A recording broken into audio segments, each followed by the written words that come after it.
Hi, so I'm Justin Taylor from Graphitas, and it's a pleasure to be back here at Brighton. I'm going to try and take you through some things which will hopefully speed up the process in which you get websites or updates to websites. Can you hear me okay, by the way? So, yeah, cool.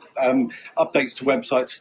That period of time between an idea and something actually getting live on the web seems to take so long. I mean, basically, the whole process from start to finish can take a year or two, in some instances, which just seems crazy. We're in a very agile world, but yet to come from having an idea and not being able to deploy it and get it live over a long period of time is just mad. So anyway, I think the reason for that is the way the process is actually structured at the moment is a bit old-fashioned, and it doesn't really take into account modern day tools.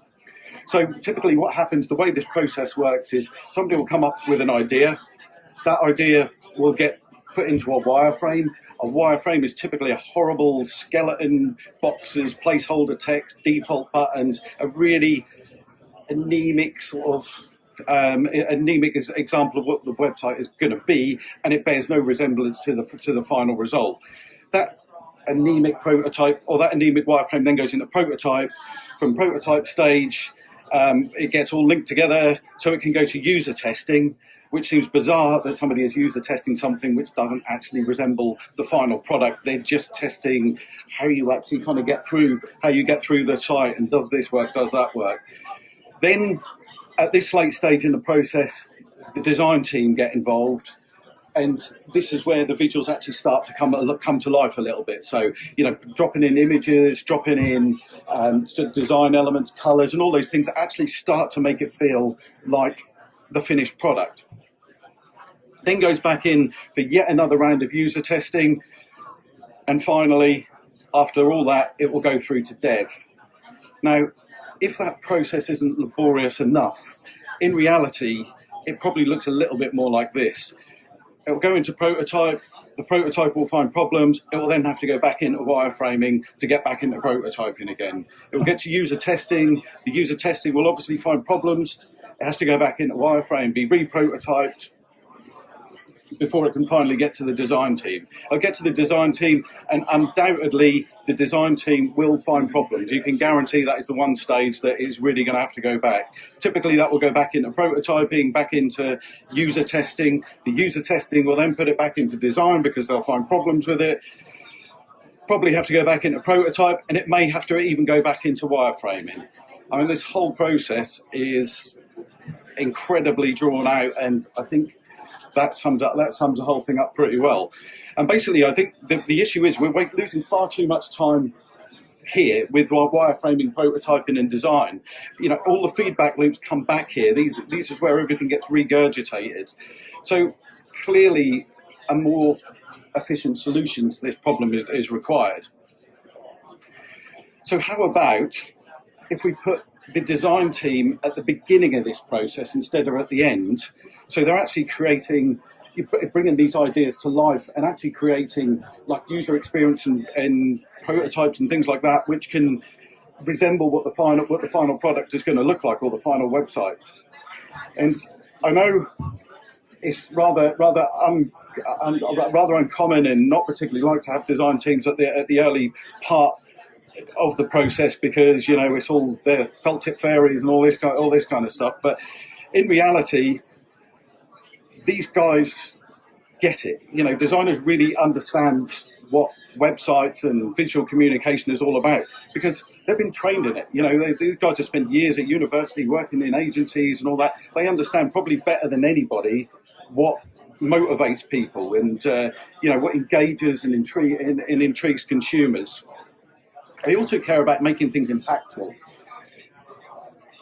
Understand consistency, making sure that everything's consistent across all touch points, but probably most importantly of all, they want stuff to look great. And when things look great, it doesn't matter if you're selling mechanical widgets or whether you're selling catwalk clothing.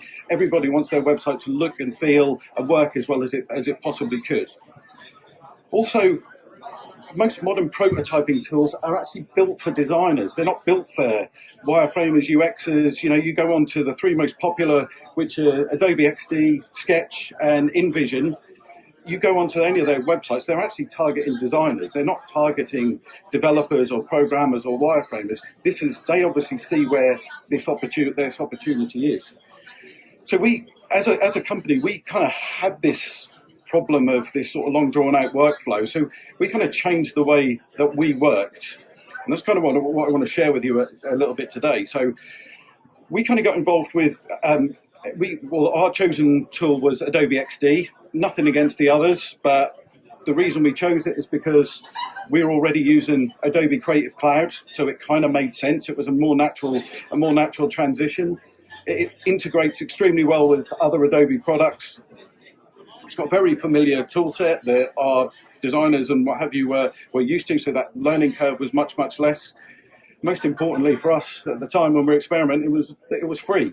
You know, so we kind of jumped on, and we noticed pretty quickly, within a couple of months, that we were launching websites in 10 times quicker than we were previously. Now, that is quite a bold thing to discover. You know, that we've actually been wasting so much time through this whole process previously.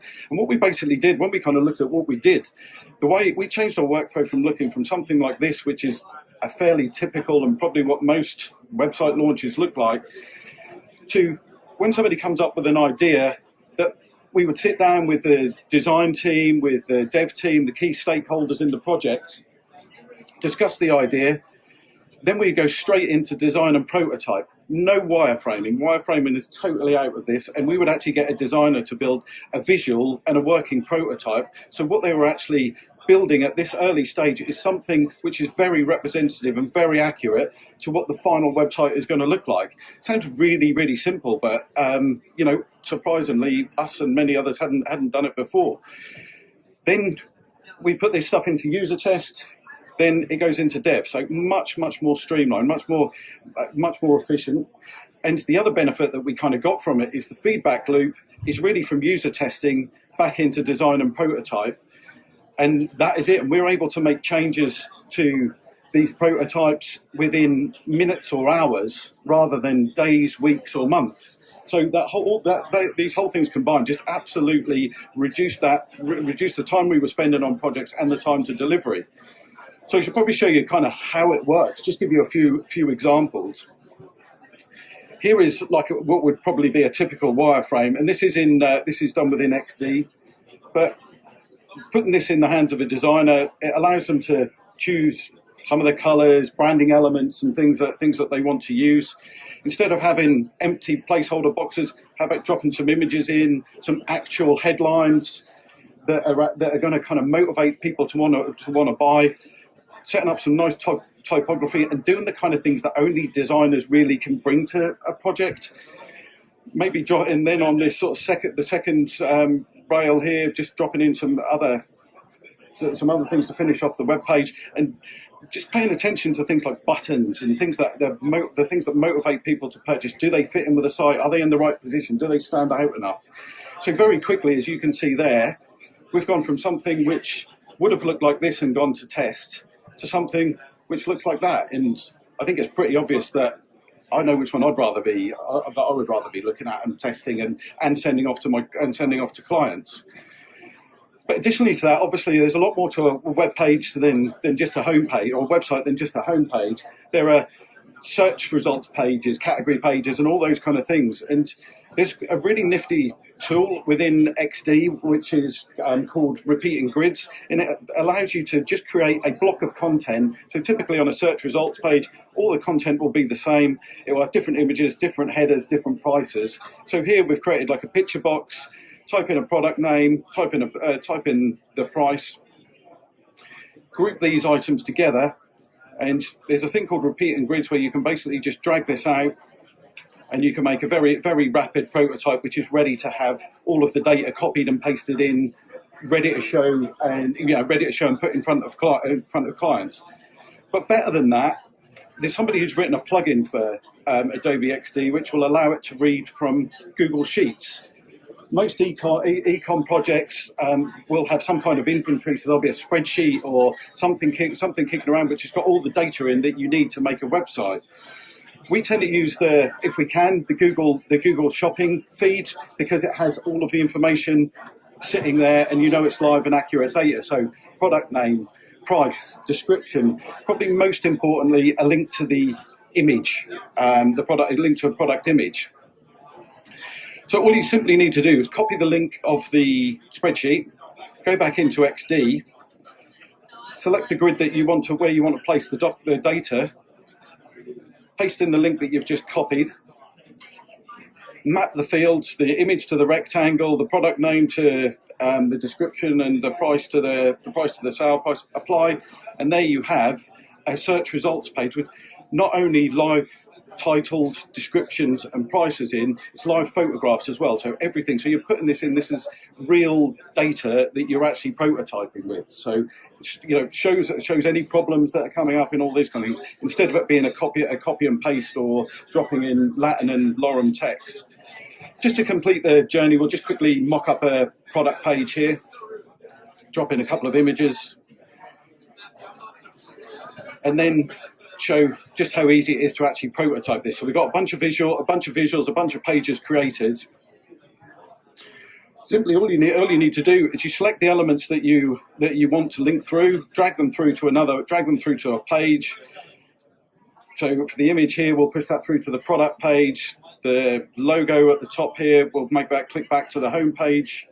So you basically just create this little network of where everything goes. So it looks something like that in minutes. It doesn't take long at all. And then what you have is the ability to share this prototype, and this is probably one of the most powerful things, is you share this prototype, the little link at the bottom of the screen that you send off to your customer. Your customer gets it, opens it up into a web browser, and basically they are then looking at a prototype which has come straight from XD, which looks exactly like the final website. It's even in the right environment. It's in Google, it's in Chrome or Safari or whatever you want to use. Fully clicking through. So when you click back, you go to the home page, you link through to the products, so people can properly test and find out the kind of problems that they're going to have with the site, what needs to be changed, and and basically just streamline this whole process. Typically, you're going to get some feedback on this. Say, for example, the customer came back and said, we need a bit more information on this product, on this search listings page here. No problem. Just simply undo the repeating grid, make the changes they want to. Say, for example, they want to try to buy button in, some description. The designer will just simply arrange the elements on the page, review stars, the description, and the placeholder for where the description is going to go. And once that is done, all they simply need to do is just group those items again, update the Google Sheet, refresh that link, and you'll notice it's populated that with some text, drag it out, and then suddenly, within the space of a few minutes, you've got a totally different design, totally different layout of that same product page. But republish the link, send it off to the customer, and the customer, client, testers, whoever, they've got something with the changes that they want right in their hands very easily. We nice little spot the deliberate mistake. So we also, when we were using this, we found some unexpected benefits that we hadn't factored in at all. Apart from obviously the things like the time and the rapid development of the prototypes and all that, but stress testing the design is something that really gets forgotten about until the last minute. So, for example, things like colorblind simulation. Who really puts that into their workflow? Not many people, or if they do, it comes right at the end. Somebody's written this amazing little plugin for XD, which is called Stark. You take your visual, you do a colorblind simulation, and if you wanted to see what it looks like to somebody with protanopia, it previews it, tritanopia, and a whole bunch of other things. So you can see, can people see your buttons? You know, is your text readable? You know, are you missing out on a portion of the market? Additionally, multilingual testing is something which is always the forgotten thing. When you're doing a multi-language site, you get it through to the final stage, and basically what happens is the buttons aren't big enough, or you have to make sort of serious design changes if you haven't factored in language. Well, somebody's written a plugin that takes care of that. It just uses Google Translate, and if you want to see what this site looks like in Spanish, you select the page, tell it what language you want it to be in, and it will simulate, it will do a Google Translate to show you roughly what it's going to look. Obviously, the translation isn't perfect, but it does give you a very good idea if you're going to be breaking buttons or you need to accommodate the language within your designs. And lastly, one of the other things was real-world user testing. So straight from the prototype, no build, no dev time or anything involved with this, is you can send these prototypes off to usertesting.com, where real people will sit and give you their feedback on your site. So you can ask them what you want them to test, what kind of people you want to be testing it, and they will then give you proper feedback. So like focus group quality feedback. And none of this has gone near a dev team. It's not taken any massive resource.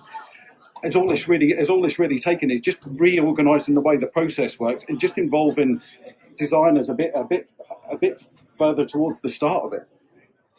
So, is it time to change the way we work or the way we do this? Because I think it is. Because since we've been doing this, we've noticed clients love it because the feedback is rapid. They've got this link that they can easily share instead of having to send big attachments and all this kind of stuff. They can see it on phones and all various devices. And quite frankly, since we've started on this, it has just totally transformed what we do and just made it that we are now working in a totally different way, just because we can get stuff done so quickly, so accurately. The biggest problem we have is when we're sending these prototypes off, that people actually think that they are the final website, because it looks and behaves like a real website. So that is probably the biggest challenge that this has caused us. But if you want to try some of this stuff out, Adobe offer XD for free. I think Sketch, which uses very similar tool sets, they offer a free trial, and InVision do a similar thing. As I say, we use XD just purely because we're invested into the sort of Creative Cloud, and it's a natural fit. That is what I've got. So thank you very much.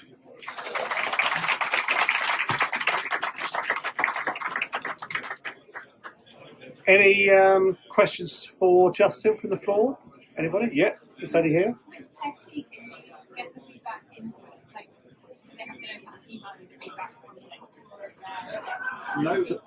If anybody heard that, the question was, is there feedback within XD, a la InVision or something? Yes. Yeah. So yes, we didn't show it in there just because of the sort of size of the screen that we had available. But towards the right of the visuals, there's like a comments panel, and people can drop a pin onto the page and say, "Can you make this button blue?" or "We don't like the way this works." Comes back through to the design. It all stays with the prototype, which is wonderful. So yes. Any other questions quickly? This lady here. Yeah.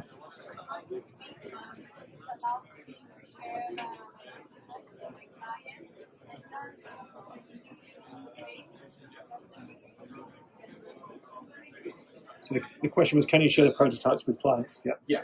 Yes, you can. Yeah. So you can. Typically, the way that you would share it is through the link where you send them the working prototype rather than the actual files. You can't collaborate on the.